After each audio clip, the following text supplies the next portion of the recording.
Zohran Mamdani coming up short on a key endorsement after finally meeting with Democrat leader Hakeem Jeffries. Here with reaction, Fox News contributor Jason Chaffetz. So, Jason, good morning. The self-avowed socialist goes to Washington, but doesn't come back with that key endorsement. What do you make of it? He said the meeting, Hakeem Jeffries said the meeting was constructive. Well, what does that mean, constructive and candid? What that means is if we continue down this path of these radical left-wing policies and become the face of the Democratic Party, Hakeem Jeffries will never, ever become the Speaker of the House. This party is going so radical left. I mean, he wants this, Zohran wants to get rid of and defund the New York Police Department. He wants to abolish ICE. He can't denounce the idea of a global intifada. I mean, this guy's as radical as it gets. So he may be trying to get Hakeem Jeffries, but my goodness, it's going nowhere. This is the guy, of course, Jason, that also questioned why we even need prisons. Zohran was asked by our Fox Digital team, what he makes of the critics that say he's a communist. Here's how that went. Watch. Good morning, Mr. Mamdani. Just wondering, do you have any response to those who have been labeling you a communist in recent days? Do you plan on walking back any statements when you meet with Leader Jeffries, like seizing the means of production?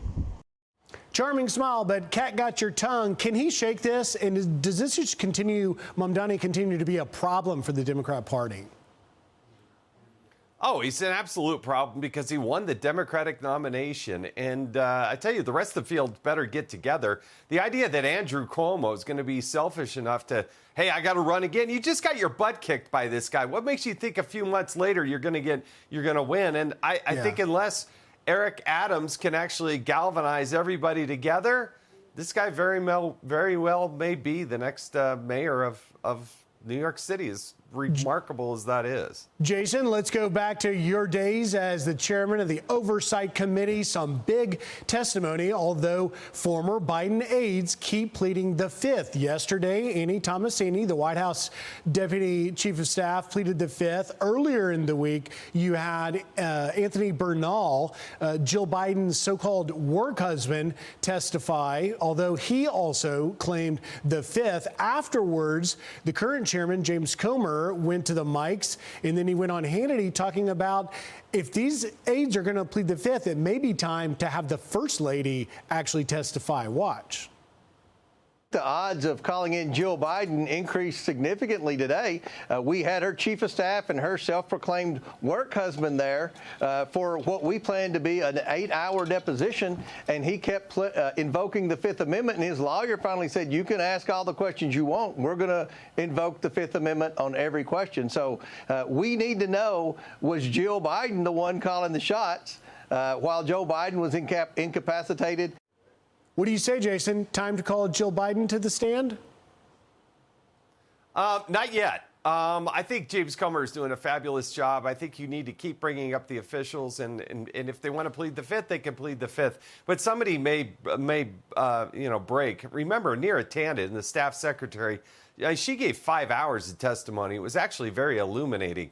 But in order to bring up somebody like a Jill Biden or a Jeffrey Zients or Klein, chiefs of staff to the president, in order to get to that level, I think you need to have the document production that much more solidified. And they're not quite there yet. I think they've done, like I said, a wonderful job. They've leaned heavily on this, the oversight project in which I'm involved with.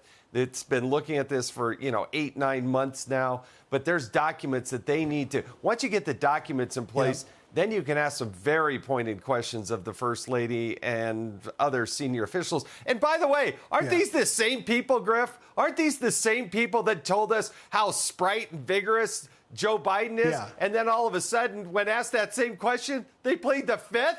They snookered the American people for a long, long time. It's unbelievable. But to your point, Jason, Chairman Comer says he's going to continue to follow this investigation where it goes. Jason Chaffetz, thanks for taking time. Have a great weekend. Thank you.